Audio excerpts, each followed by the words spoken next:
I'm Jonathan Clark from the Mechanical Engineering Department. I've been here at the College of Engineering for 4 years. I'm one of the younger faculty. My area of expertise is robotics, dynamics, locomotion, mechatronics.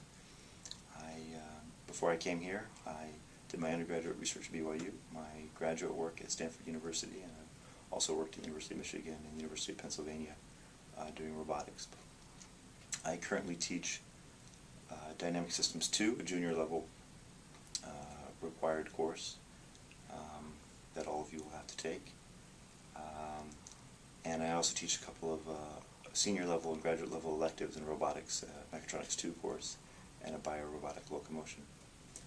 My research is involved in the design of robotic systems, in particular bioinspired robotic systems, systems with legs that can run or hop or climb or scale vertical surfaces or fly. The technology, the dynamics, how you design and fabricate these kinds of systems that can move around in the real world, trying to move outside of the laboratory and into the world to create systems of physical legged devices that can move with some of the agility of the biological systems that we see around us today. I've been asked to give a word of advice for new students about what they can do to succeed here.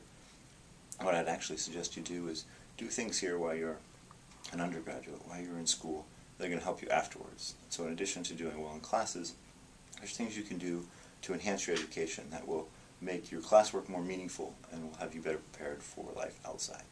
In particular, I would suggest getting involved in at least one of 3 things.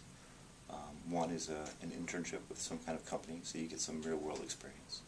A second one is involvement with a club. There are a number of student-run organizations here that do really interesting engineering projects. There's ASME, AIAA, there's a robotics club, and there's several others. We can get involved in building things like solar cars or mini Bajas or autonomous airplanes.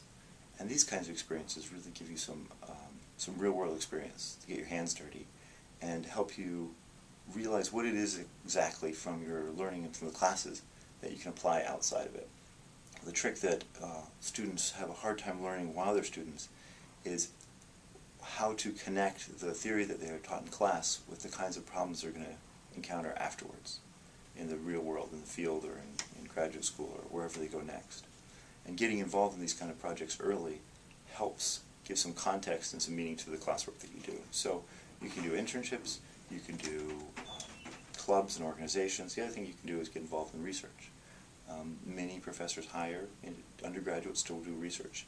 Other students can volunteer either for credit or just if they have time to work in the lab to get the kind of experience with real-world research problems.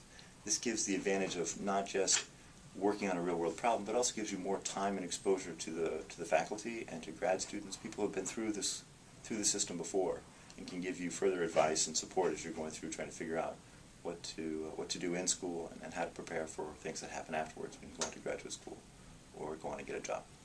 And so that would be my suggestion for how to get the most out of your undergraduate experience. So good luck.